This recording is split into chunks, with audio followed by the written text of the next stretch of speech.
Olá, tudo bem? Meu nome é Eduardo Marques, sou professor de Geografia e venho falar um pouquinho, discutir aqui um pouquinho sobre a evolução do pensamento geográfico, certo? Esse é um vídeo curto, só para discutir um pouquinho pontos importantes, cruciais, né?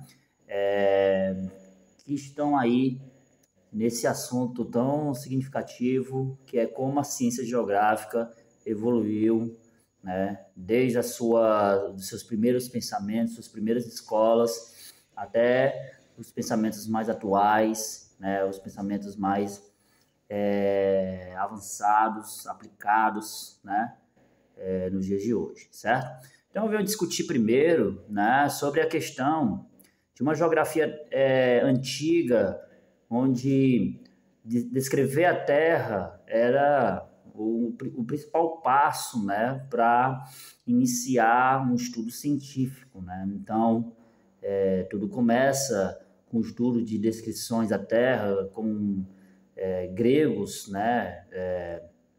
Eratóstenes é um expoente, né? A partir das suas pesquisas que descrevem a forma da Terra, né? Faz medidas da extensão da circunferência da Terra, certo? Pontua aqui também Estrabão, né? Ptolomeu, alguns modelos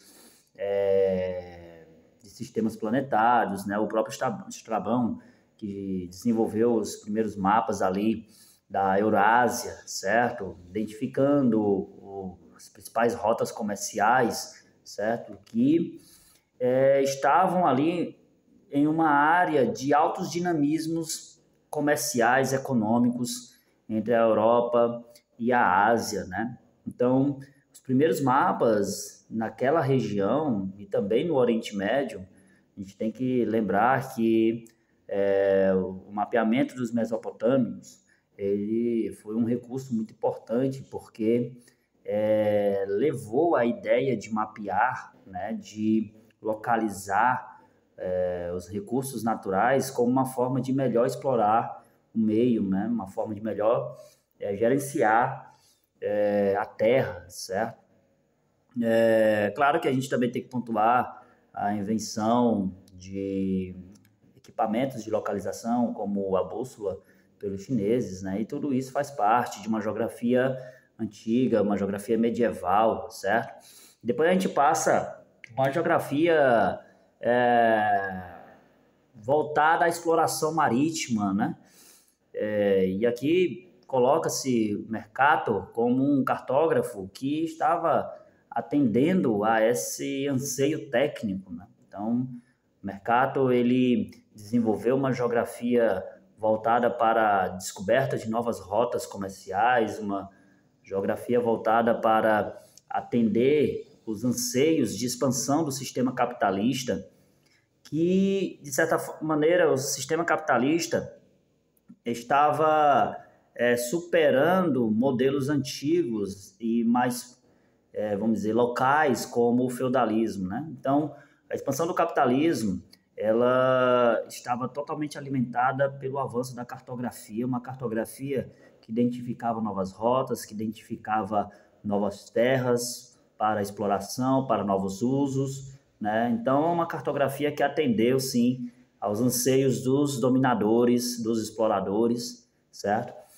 E aí a gente passa, né, para uma geografia que começa a se tornar clássica pelo fato de identificar os elementos, né, naturais, mas uma geografia que sistematiza a natureza, uma geografia que pensa a natureza de forma orgânica, de uma geografia moderna, né, e aquilo que há de moderno na geografia é pensar a natureza de uma maneira geral, de uma maneira holística, né? A palavra holística atende o todo, né?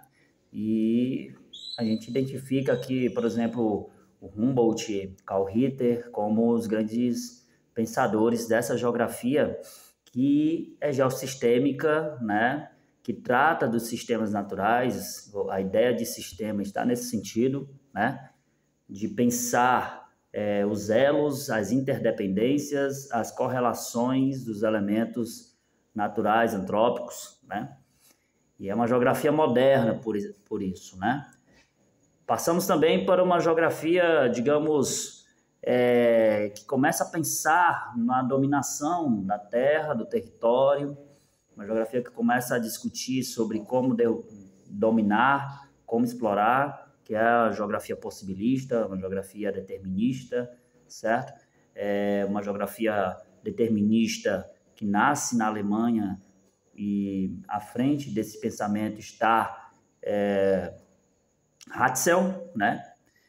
Friedrich Hatzel desenvolve um pensamento determinista voltado para discutir a alteração do homem no local onde ele está, né? Então, discute a ideia de que o homem ele é alterado pelo meio, né?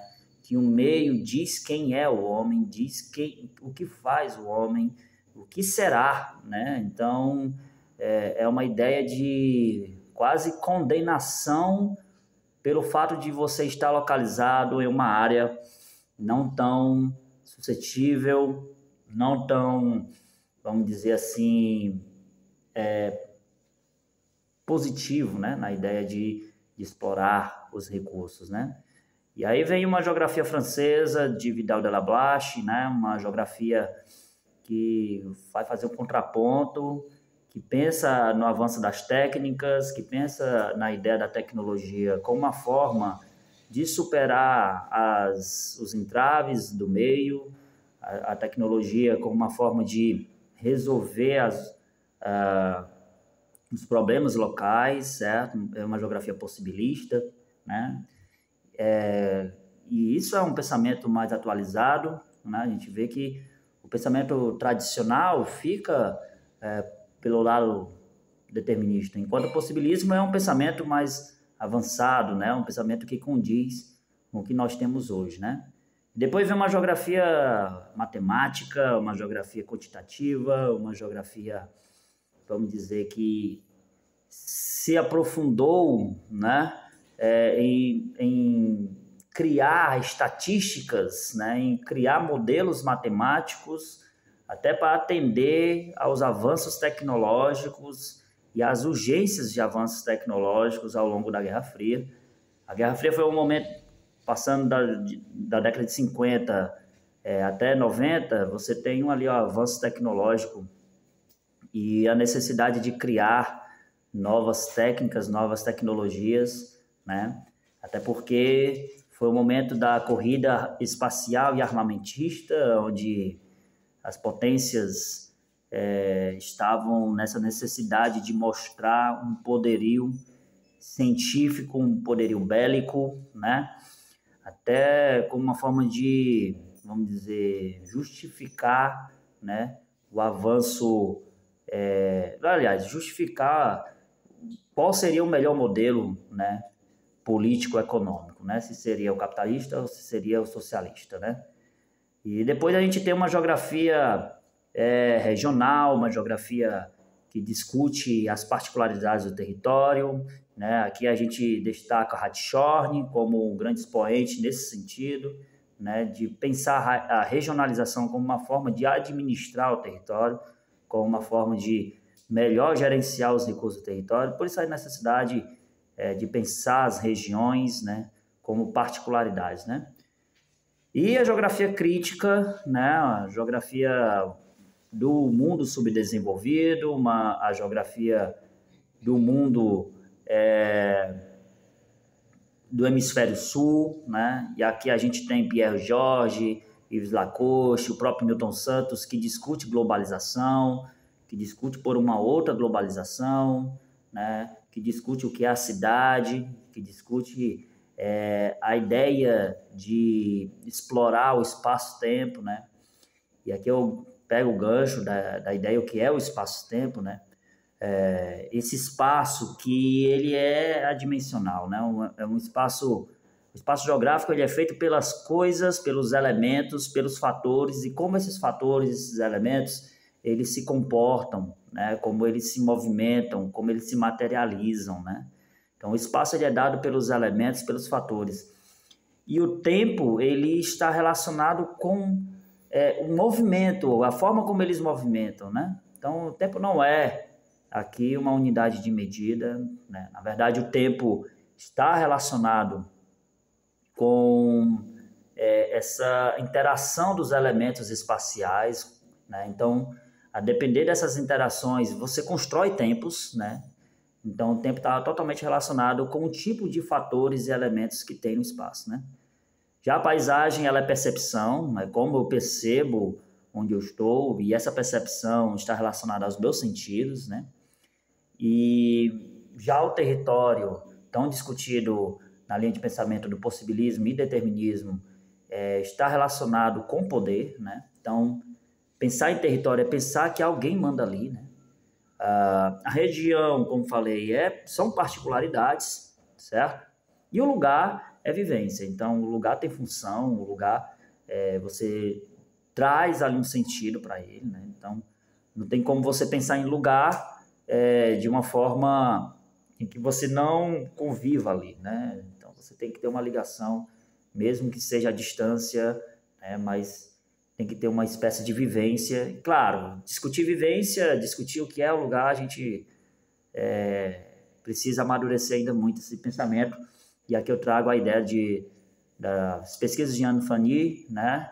Uma geógrafa que discute o que é lugar, né? Bem, fico por aqui. Muito obrigado pela atenção. Até mais, bons estudos. Valeu!